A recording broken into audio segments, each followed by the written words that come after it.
नमस्कार। वैदिक धर्म अलग है, ये मैं कम से कम पिछले 20-25 साल से बता रहा हूँ, समझा रहा हूँ। काफ़ी किताबें भी लिखी है। जो जिज्ञासु होंगे वो पढ़ेंगे, समझ लेंगे कि वैदिक धर्म हिंदू धर्म से अलग क्यों है। अभी जो मैंने कल वीडियो रिलीज किया, वैदिक धर्म अलग क्यों है इस बताने की उसमें कोशिश की, तो कुछ वैदिकों ने मुझसे कहा कि हम शिव मानते हैं,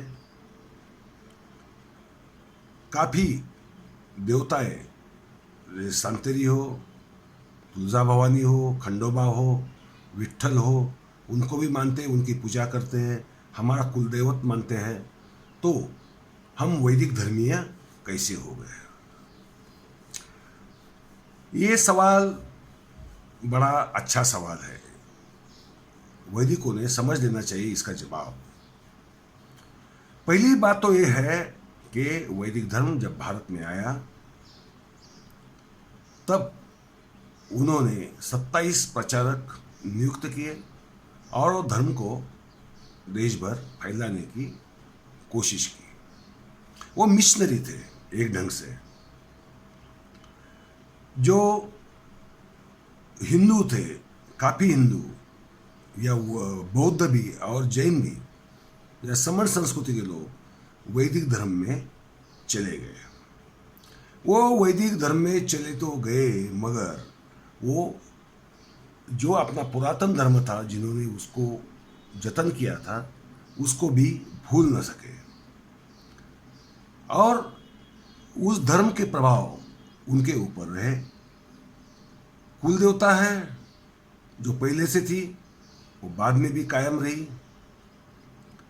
जो शिव है या गणपति है, कार्तिकेय है, कुबेर है, जो ढेर सारे हिंदू देवताएं हैं, यक्ष है, उनको वो पूजन करते रहे।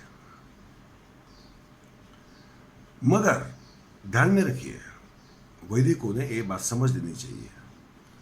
परंपरा से चलते आए देवता को मानते हैं, उसकी पूजा करते हैं, उसे कुल देवता मानते हैं, इसका मतलब ये नहीं होता कि आपका धर्म हिंदू ही रहा। क्योंकि आप वैदिक होने के बाद आपको कुछ वैदिक धर्म के जो विशेषाधिकार थे वो आपको मिल गए। जैसे वेदों का अधिकार हो, जैसे उपनयन का अधिकार हो, यज्ञ का अधिकार हो। देखिए, यज्ञ का अधिकार अभी भी अगर वैदिक लोगों के ही पास है तो भले उनकी कुल देवता या इष्ट देवता कोई भी हो, उनका धर्म वैदिक ही होता है, ये हमें समझ लेना चाहिए। उपनयन का अधिकार यदि है तो वो धर्म वैदिक ही है।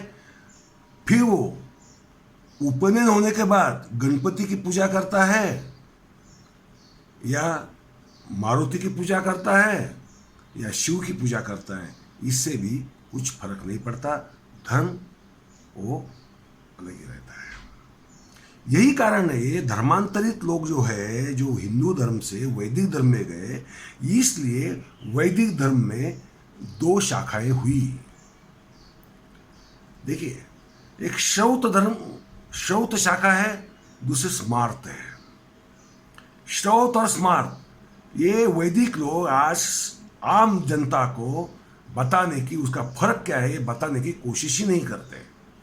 श्रौत परंपरा का पालन करने वाले सिर्फ वेदों को मानते हैं, वो मूर्ति पूजा नहीं करते, वो इंद्र वरुण देवता वगैरह छोड़कर किसी देवता का याजन नहीं करते और यज्ञ को ही अपना प्रधान स्रोत मानते हैं। मगर ये जो धर्मांतरित हिंदू थे या बौद्ध या जैन थे या समण संस्कृति के लोग थे, उन लोगों ने मूर्ति पूजा को भी रखने के बाद, मूर्ति पूजा को भी न छोड़ने की वजह से दूसरा एक गुट बन गया, उसे स्मार्त कहते हैं। स्मार्त मूर्ति पूजा करते हैं, श्रौत मूर्ति पूजा नहीं करते। ये वैदिक धर्म के दो अलग अलग हिस्से हैं। वैदिक लोग ये बात नहीं समझाते, ये बताते भी नहीं। क्योंकि ऐसा किया तो उन्हें खतरा है, क्योंकि फिर उनको हिंदू धर्म में स्थान नहीं मिलेगा। ये एक बात। दूसरी बात, वैदिक लोग शिव की पूजा करते हैं, बराबर है, विठल की करते हैं, बराबर है। कैसे करते हैं? शिव को रुद्र मानकर शिव को रुद्राभिषेक करते हैं, जबकि शिव की पूजा बेल फूल से ही होती है। शिव को कोई अभिषेक की या रुद्राभिषेक की कोई जरूरत नहीं होती, क्योंकि रुद्र है वैदिक देवता।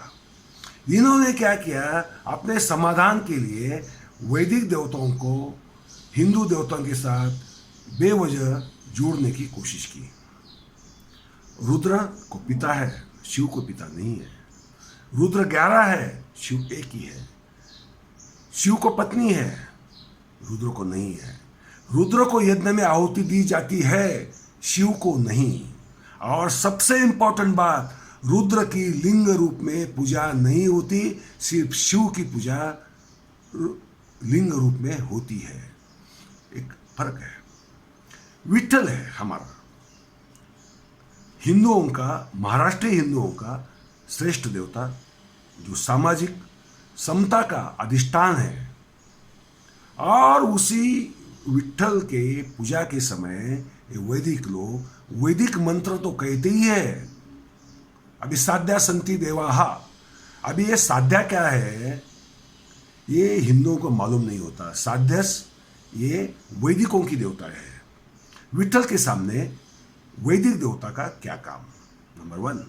और सबसे बुरी बात जो है वो पुरुष सूक्त कहते हैं।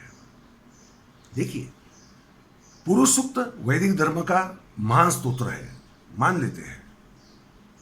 वो एक वैश्विक यज्ञ की बात करती है, और उसमें पुरुष को, जो पुरुष यानी परमात्मा को बलि दिया जाता है, और उसके शरीर के जो हिस्से हैं उन हिस्सों का क्या हुआ। जैसे सर से ब्राह्मण बन गया, बाहुओं से क्षत्रिय बन गया, जांघों से वैश्य बन गया, और पैर जो थे वो पैरों से जो उत्पन्न हुए, जो वैदिक धर्म के हिस्सा नहीं थे, जिन्हें वैदिक धर्म के किसी भी कर्मकांड से संबंध नहीं था, मगर समाज का हिस्सा था, बहुत बड़ा हिस्सा था, वो शूद्र हो गए। जो वैदिक धर्म के नहीं है वो वैदिक लोगों के लिए शूद्र। जैसे मुसलमानों के लिए जो मुस्लिम नहीं है, अल्लाह पे भरोसा नहीं करता, वो काफिर, उसी ढंग से वो शूद्र हो गए। तो मुझे बात बताइए, विठल के सामने इन वैदिक लोगों को ये वैदिक मंत्र बनने की जरूरत क्यों पड़ती है? अगर वो खुद को हिंदू मानते हैं तो इन देवताओं का वेदों के साथ संबंध ही नहीं है। वेदों में इसमें से एक भी देवता का नाम नहीं आता। वेदों को मूर्ति पूजा मान्य ही नहीं है। मूर्ति पूजा का यजुर्वेद में ना तस्य प्रतिमा अस्ति इस शब्दों में निषेध किया है कि उनके जो देवताएं थी, इंद्र वरुण जो भी कुछ हो, ब्रह्मदेव हो, उनकी प्रतिमा हो नहीं सकती, प्रतिमा या मूर्ति हो नहीं सकती, ऐसा यजुर्वेद ने साफ साफ कहा है। मगर ये धर्मांतरित लोगों को मूर्ति पूजा छोड़ना मुश्किल था, तो उन्होंने क्या किया, वैदिक मंत्र ये पूजा में ढाल दिए। जैसे महामृत्युंजय मंत्र, ओम त्र्यंबकम यजामहे, एक्चुअली ओम शब्द इस मंत्र में, वैदिक मंत्र में है ही नहीं, वो बाद में जोड़ा गया। त्र्यंबकम यजामहे, वो जो त्र्यंबक है वो अग्नि है, शिव नहीं है, ध्यान में रखिए। 3 आंखों वाला शिव और त्र्यंबक, ये अग्नि की भी उपाधि है, समझ लीजिए। ये शाब्दिक घोटाला इन्होंने करके वो महामृत्युंजय मंत्र भी शिव के नाम पर थोप दिया, जबकि वो शिव के लिए है ही नहीं। तो ये वैदिक हो गया ना। वैदिकों ने शिव की पूजा की, मगर रुद्र समझ के, यानी वैदिक देवता समझ के। मंत्र कहते हैं, वैदिक मंत्र कहते हैं, और कहते हैं हम तो शिव की पूजा करते हैं, खंडोबा की पूजा करते हैं, तुलजा भवानी की पूजा करते हैं, सांतेरी की पूजा करते हैं, शांता दुर्गा की पूजा करते हैं ना। क्योंकि मूल रूप से उनके पुरखे हिंदू ही थे, वो करते हैं, वो छोड़ नहीं पाए वो पूजाओं को, वो हिंदू धर्म की महत्ता है। मगर ये लोग उनकी पूजा करते समय वैदिकता को उसके ऊपर थोपते हैं और खुद को हिंदू दिखलाने की कोशिश करते हैं। हिंदुओं ने ये बात समझ लेना चाहिए, वो ठीक से कभी सुनते नहीं। मंत्र क्या कहे जाते हैं, वो मंत्र कभी ठीक से सुनते नहीं, उसका मतलब नहीं समझते।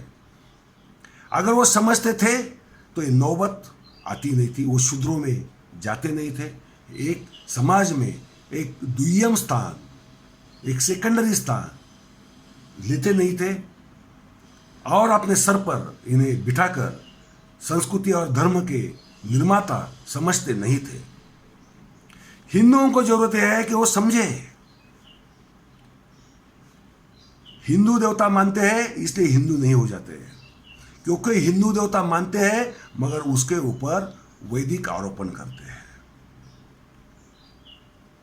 समझ लीजिए आप, ये बहुत ही महत्वपूर्ण है। हिंदुओं को ये जब तक समझ में नहीं आता तब तक ये बात ध्यान में नहीं आएगी।